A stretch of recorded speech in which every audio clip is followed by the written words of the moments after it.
नमस्कार दोस्तों, आप देख रहे हैं आपका चैनल स्टोरीज बाय गुलाब गौतम। आपके चैनल पे आपका स्वागत करते हैं। ये 3 कहानियां जो महात्मा बुद्धा द्वारा लोगों को प्रेरित करने के लिए है। प्रेरक कहानी 1, बुद्ध और चक्षुपाल। एक बार भगवान बुद्ध जेतवन विहार में रह रहे थे। भिक्षु चक्षुपाल भगवान से मिलने के लिए आए थे।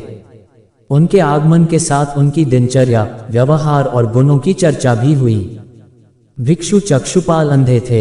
एक दिन विहार के कुछ भिक्षुओं ने कुछ मरे हुए कीड़ों को चक्षुपाल की कुटी के बाहर पाया और उन्होंने चक्षुपाल की निंदा करनी शुरू कर दी कि उन्होंने इन जीवित प्राणियों की हत्या की। भगवान बुद्ध ने निंदा कर रहे उन भिक्षुओं को बुलाया और पूछा कि क्या तुमने भिक्षु को कीड़े मारते हुए देखा है?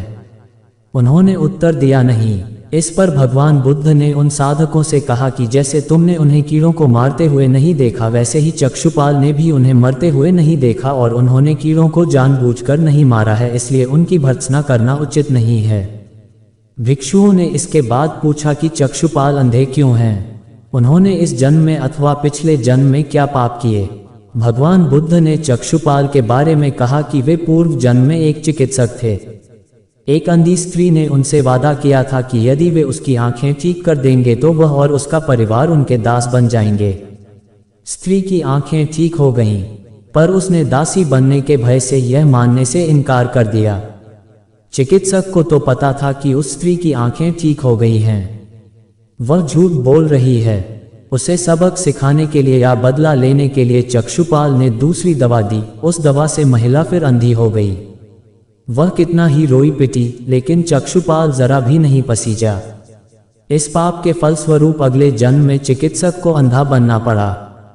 प्रेरक कहानी 2, परिश्रम और धैर्य। एक बार भगवान बुद्ध अपने अनुयायियों के साथ किसी गांव में उपदेश देने जा रहे थे। उस गांव से पूर्वी मार्ग में उन लोगों को जगह जगह बहुत सारे गड्ढे खुदे हुए मिले। बुद्ध के एक शिष्य ने उन गड्ढों को देखकर जिज्ञासा प्रकट की, आखिर इस तरह गड्ढे का खुदे होने का तात्पर्य क्या है? बुद्ध बोले, पानी की तलाश में किसी व्यक्ति ने इतने गड्ढे खोदे हैं। यदि वह धैर्यपूर्वक एक ही स्थान पर गड्ढे खोदता तो उसे पानी अवश्य मिल जाता, पर वह थोड़ी देर गड्ढा खोदता और पानी न मिलने पर दूसरा गड्ढा खोदना शुरू कर देता। व्यक्ति को परिश्रम करने के साथ धैर्य भी रखना चाहिए। प्रेरक कहानी 3, अमृत की खेती। एक बार भगवान बुद्ध भिक्षा के लिए एक किसान के यहाँ पहुँचे। तथागत को भिक्षा के लिए आया देखकर किसान उपेक्षा से बोला, श्रमण, मैं हल जोतता हूँ और तब खाता हूँ। तुम्हें भी हल जोतना और बीज बोना चाहिए और तब खाना खाना चाहिए। बुद्ध ने कहा, महाराज, मैं भी खेती ही करता हूँ। इस पर किसान को जिज्ञासा हुई और वह बोला, मैं न तो तुम्हारे पास हल देखता हूँ, ना बैल और ना ही खेती का स्थल। तब आप कैसे कहते हैं कि आप भी खेती ही करते हो? आप कृपया अपनी खेती के संबंध में समझाएं।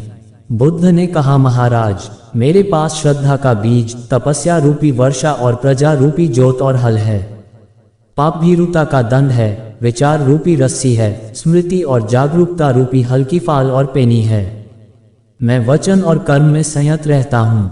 मैं अपनी इस खेती को बेकार घास से मुक्त रखता हूँ और आनंद की फसल काट लेने तक प्रयत्नशील रहने वाला हूँ। अप्रमाद मेरा बैल है जो बाधाएं देखकर भी पीछे मुंह नहीं मोड़ता है।